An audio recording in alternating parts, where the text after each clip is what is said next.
इतिहास रचला याने, काही खास दिलं हो याने. इतिहास रचला याने, काही खास दिलं हो याने. मर्यादा नहीं वचने रे, विश्वास जपला याने.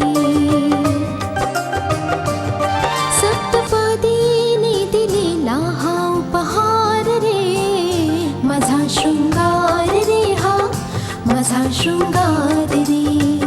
माझा शृंगार रे हा, माझा शृंगार रे. मंगळसूत्र मंगळसूत्र मंगळसूत्र मंगळसूत्र मंगळसूत्र मंगळसूत्र मंगळसूत्र मंगळसूत्र. जस्टिस आदित्य प्रताप सिंगने आपल्या पापांचं प्रायश्चित्त करून घेतलं. माझ्या मुलाचा खटला लढून त्याला कायद्यापासून वाचवून आणि त्याला माझ्यापर्यंत पोहोचवून. अगं तुझ्यासारख्या बायकांच्या गळ्यातील मंगळसूत्र पण प्रत्येक क्षणी शरमून जात असतं. ह्या मंगळसूत्राच्या मर्यादेत तू जर नाही राहू शकत तर मग काढून फेकून दे मंगळसूत्र. जेव्हा आपल्या लोकांची सर्वात जास्त गरज होती तुला, तेव्हा कोणीही तुझ्यासोबत नाही आलं. तुझ्या जखमांवर मलम लावायच्या ऐवजी सर्वांनी तुझ्या जखमांवर मीठ चोळलं. मी तुम्हाला आणि तुमचा मुलगा मानस याला या गोष्टीची जाणीव नक्कीच करून दे की एका महिलेच्या चारित्र्यावर लांछन लादण्याचा अर्थ काय असतो. एक दिवस येईल जेव्हा तुम्ही माझ्या घरी याल, रितिकाला आपल्या घरी घेऊन जाण्यासाठी. विसरून जा जजसाहेब, माझ्या जिवंतपणे रितिका माझ्या घरात पाऊल नाही ठेवू शकणार, कधीही नाही. ऐकलं आपण? जर तुम्ही मला झुकवू शकत असाल तर तुम्ही झुकवून दाखवा. मानेन मी मग आपल्याला, खुल्लम खुल्ला मी सांगतोय आपल्याला की तुमची मुलगी माझ्या घरामध्ये पाऊल नाही ठेवू शकणार. मुळीच नाही, मुळीच नाही.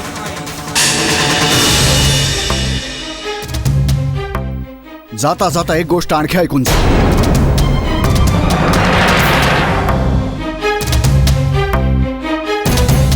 आता तुम्ही स्वतः निर्णय घेतलाच आहे की आपल्या जितेपणी रितिका तुमच्या घराच्या उंबरठ्यावर पाऊलच नाही ठेवणार. तर एक माझाही निर्णय ऐका. माझ्या जितेपणी कुठलीही मुलगी तुमच्या घरची सून नाही. जर तुम्ही माझ्या मुलीच्या आयुष्याला एका भोवऱ्याच्या गर्तेत ढकललंय तर मी पण तुमच्या वंशाचा नाश करून कोणतीही मुलगी तुमच्या घराची सून बनून नाही येणार. माझ्या रितिकाची जागा कोणी दुसरी मुलगी मुळीच नाही घेणार.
स्नेहा, मी हे बोलायला नको पण सत्य हेच आहे स्नेहा की जसं आयुष्य तू जगत आहेस बेटा, ते प्रतिष्ठेचं आयुष्य नाहीये.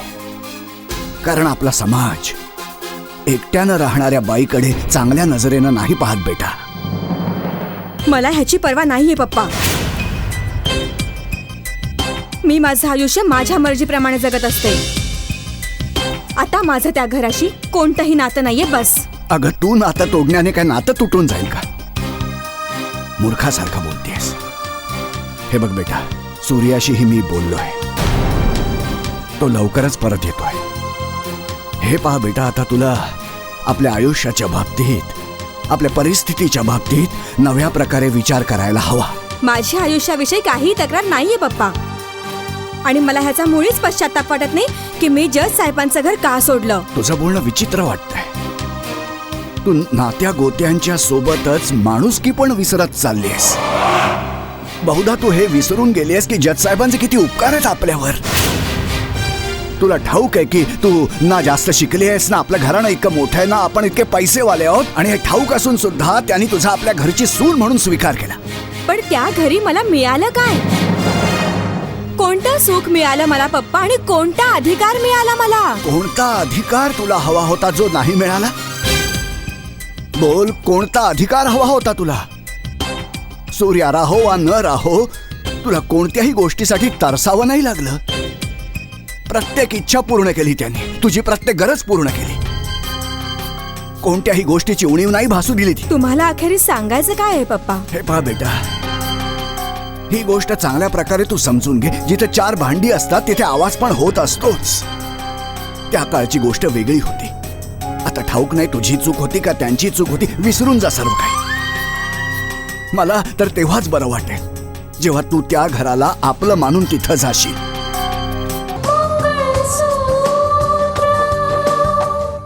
मला तर तेव्हाच बरं वाटेल जेव्हा तू त्या घराला आपलं मानून तिथं जाशील आणि त्या घराला सावरायचा प्रयत्न करशील तू. पण का मृत झालेल्या नात्यांना जिवंत करू पाहताय तुम्ही पप्पा? मी त्या घरात आश्रय मागायला कदापि नाही जाणार. कारण मी त्या घरी भले कोणत्याही उद्देशाने गेले ना पप्पा, तरी मला तिथे आदर नाही मिळणार. आणि जिथे मला आदर मिळणार नाही ना पप्पा, मी मुळीच जाणार नाही त्या घरामध्ये. हे तुम्हीच तर शिकवलंय ना मला. आणि मी त्या घरी माझ्या मर्जीने मुळीच नाही जाणार.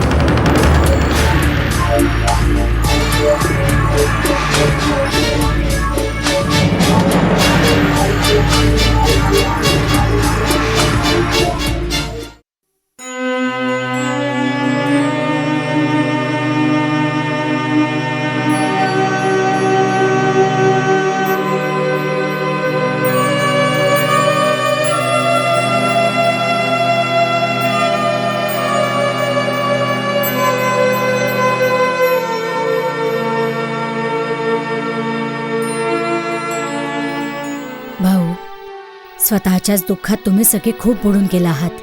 तू तर आपली कर्तव्य आणि जबाबदाऱ्यांपासून तोंड फिरवत आहेस.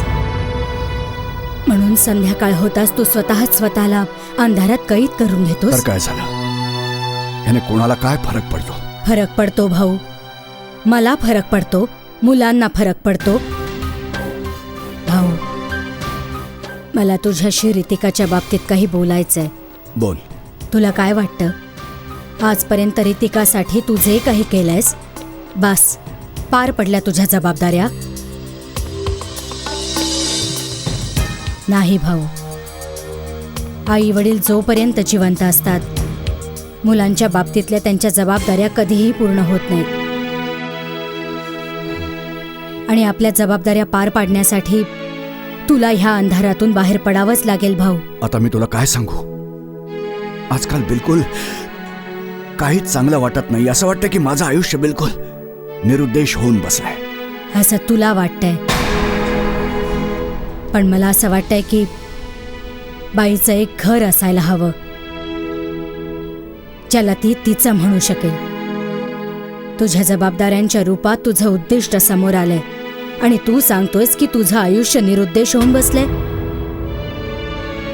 भाऊ, तुझं पहिलं उद्दिष्ट हे असायला हवं की तुला रितिकाचं सुख पुन्हा मिळवून द्यायचंय. तिचा अधिकार तिला परत मिळवून द्यायचा आहे. हे बघ कावेरी, मी माझी जबाबदारी व्यवस्थित पार पाडली. भले पतीची असो, भावाची असो किंवा पित्याची असो. आता राहिला मुद्दा रितिकाचा, तर ती आता समजूतदार आहे. आपल्या आयुष्याचे निर्णय ती स्वतःच घेते, मग भले ते निर्णय योग्य असोत वा चुकीचे.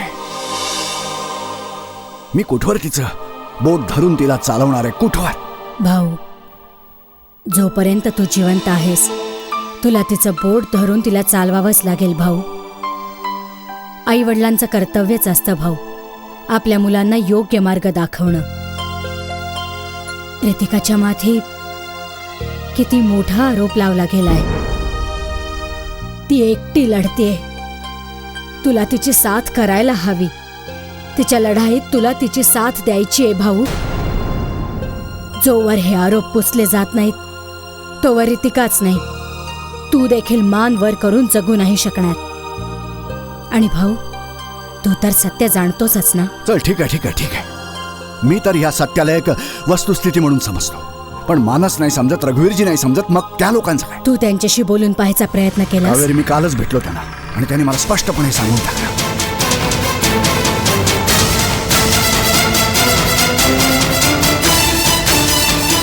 जर तुम्ही मला झुकवू शकत असाल तर तुम्ही झुकवून दाखवा. मानेन मी मग आपल्याला.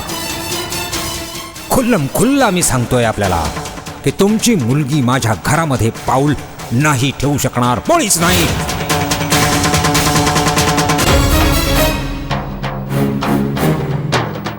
मी उद्या सकाळीच जाईन त्यांना भेटायला. त्यांना सत्याचा आरसा दाखवेन. मला पण तर पाहू दे, मग बघूया काय म्हणणे. गुड नाईट भाऊ.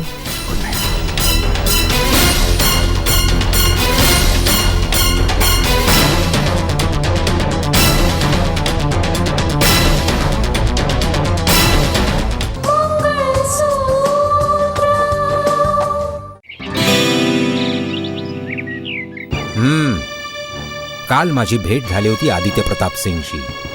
मुळात त्या आज देखील ही गोष्ट मानायला तयार नाहीत की त्यांच्या मुलीने काय काय चुका केली. तोच ताठा आहे त्यांचा अजून. अच्छा, काय म्हणत होते ते? धमक्या देत होते मला असं की जर त्यांची मुलगी या घरात सून म्हणून राहिली नाही तर ते कोणा दुसऱ्या मुलीला या घराची सून नाही बनू देणार. आपलं आयुष्य ही काय त्यांची जहागीर आहे का डॅड, की ते जसं म्हणतील तसं आम्ही करायचं? या गोष्टीचं उत्तर तर मी दिलंय जज साहेबांना की जेव्हा कधी माझी इच्छा होईल, जेव्हा कधी मला वाटेल, मी माझ्या मुलाचं दुसरं लग्न करून देईन आणि दुसरी सून पण घेऊन येईन. आणि काय मी आत येऊ शकते? आपण कोण? माफ करा पण मी आपल्याला ओळखलं नाही.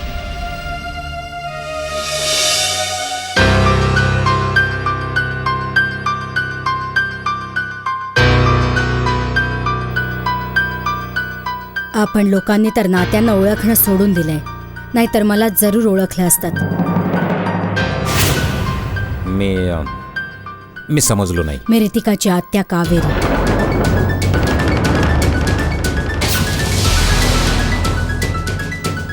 ओ, रितिकाच्या त्या बाई आहात आपण. पण आपल्या इथं येण्यामागचा हेतू तो नाही समजलो. पती पत्नीच्या नात्यामध्ये जी एक मोठी भिंत उभी आहे, ती भिंत तोडण्याचा प्रयत्न करते मी. कारण की मी जाणते अशा नात्यांमध्ये जेव्हा एखादी भिंत उभी राहते तेव्हा त्याचं मूळ कारण अहंकार हेच असू शकतं. जर आपण ही गोष्ट समजू शकता तर मग जाऊन ही गोष्ट जज साहेबांना समजवा. पण त्याने काहीही होणार नाहीये. ह्या नात्यांमध्ये जी भिंत उभी राहिली आहे ती तिरस्काराची भिंत आहे. तिरस्काराची नाही, गैरसमजाची भिंत आहे, जी तुम्ही लोकांनी उभी केली आहे. आणि अशी खोटी आणि गैरसमजाची भिंत जास्त काळापर्यंत उभी नाही राहू शकत. आपण सर्वांनी रितिकाच्या बाबतीत जो काही विचार केलाय तो सगळा पूर्णपणे चुकीचा आहे. Oh really? तर आम्हाला आपण समजावायला आला आहात. आणि जे मी माझ्या डोळ्यांनी पाहिले, जे मी स्वतः अनुभवलंय, का ते पण चुकीचं होतं? बाळा, अनेक वेळा डोळ्यांनी पाहिलेलं चुकीचं असू शकतं, बरोबर नसतं ते. प्रत्येक नातं विश्वासावर टिकलं जातं. हे पहा, जी गोष्ट आता संपून गेली आहे ती गोष्ट आता पुन्हा मला सुरू नाही करायची आहे. अशा गोष्टी संपवून देखील संपवता येत नसतात, कारण की ह्याच्यासोबत एका महिलेचं आयुष्य जोडलं गेलंय. कधी तुम्ही दोघांनी सत्य जाणण्याचा प्रयत्न केलाय? नाही ना? मला ठाऊक आहे की हे एक कारस्थान आहे. रितिकाचं आयुष्य बर्बाद करायचं कारस्थान. असं सांगून आपलं म्हणणं पूर्ण नाही होणार आणि ना आपल्या प्रयत्नांना काही फळ मिळणार आहे. तेव्हा जाऊन जज साहेबांना समजवा की एक वार पुन्हा आपल्या मुलीचं आयुष्य कुठे दुसरीकडे मार्गाला लावा. सर्वात अगोदर आधी तुमच्या मुलीला रितिकाला संस्कार शिकवा. तिला हे समजावा की एका लग्न झालेल्या महिलेची मर्यादा काय असते ते. आपले सासर आपल्या पतीच्या बाबतीत तिने किती प्रामाणिक असायला हवं आधी तिला हे शिकवा. रितिकाला हे समजावण्याची मुळीच गरज नाही. मी तुम्हा दोघांना हे समजवायला आले मानस की तुम्हा दोघांच्या डोळ्यांवर जो गैरसमजाचा पडदा पडलेला आहे तो दूर व्हायला इतका वेळ न लागो की फार उशीर झालेला असेल. किती अजब गोष्ट आहे. एकीकडे जज साहेब मला धमक्या देत आहेत आणि दुसरीकडे आपल्याला पाठवतात समजवायला. जा बहिणाबाई जा. जाऊन जज साहेबांना ही गोष्ट जरूर सांगा की कोणती गोष्ट आता जमणार नाही. रितिका आता या घराच्या उंबरठ्यावर पाऊल नाही ठेवणार म्हणजे नाही ठेवणार. राग आणि तिरस्काराच्या लाटेत आपण वाहून जात आहात. वाहून इतकं दूर कधीही नका जाऊ तुम्ही की पुन्हा परतायचे सगळे रस्तेच बंद होऊन जातील. जर कधीही आपल्याला आपल्या चुकीची जाणीव झालीच तर आपण माफी देखील मागू नाही शकणार. अहंकाराने तुमच्या मनात अशा प्रकारे घर तयार करून घेतलं आहे की तुम्हाला कुणाच्या भावना कुणाच्या आयुष्याशी काही घेणं देणं मान्य नाही.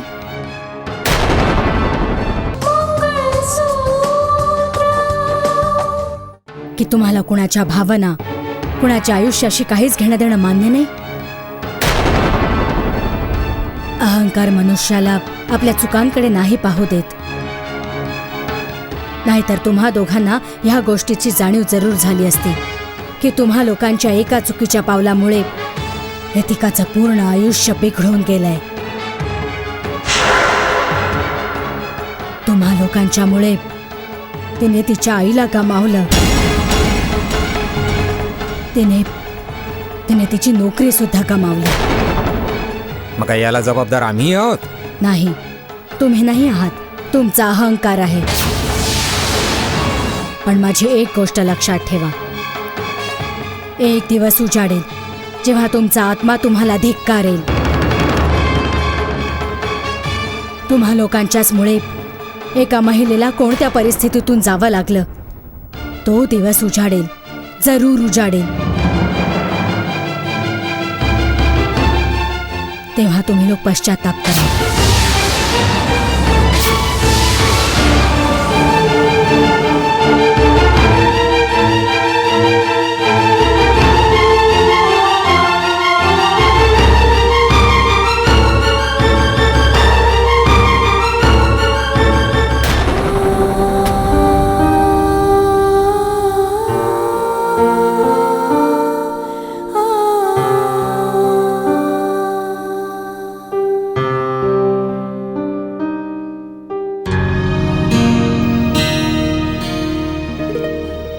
राजेश्वरजी जी यावं यावं यावं यावं बसावं.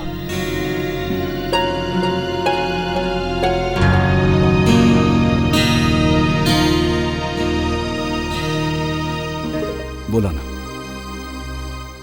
जज साहेब आपल्यालाच भेटायला आलोय की काही महत्वाच्या गोष्टी बोलायच्या आहेत? हां बोला ना, काय सांगायचंय? आपलं म्हणणं पूर्णपणे सत्यसिद्ध झालंय.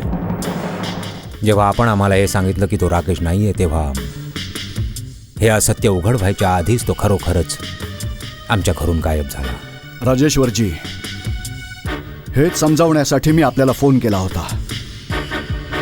हे सांगण्यासाठी फोन केला होता की ज्याला राकेश समजून मी कायद्यापासून वाचवून आणलं होतं. मला नव्हतं ठाऊक की मी देखील एक कारस्थान घडवण्यात मदत करतो आहे.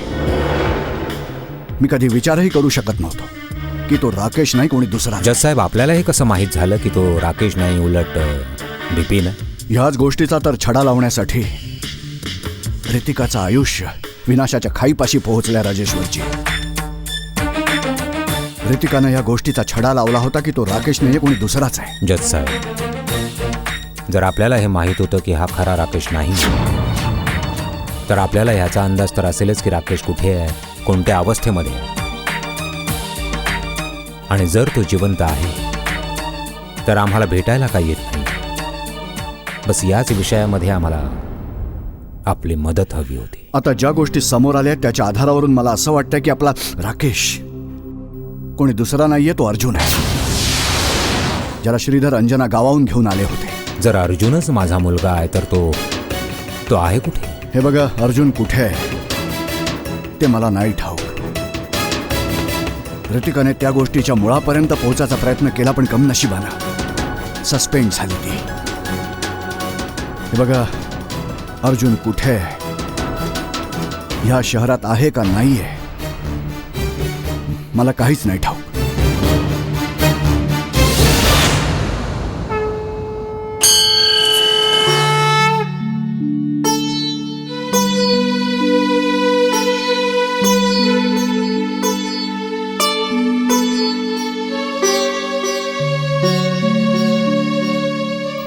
प्रभू, हा कसा अहंकार आहे जो मनात अशा प्रकारे रुजला आहे की स्वतःवर आता प्रेमासाठी काही जागाच नाही उरली आहे.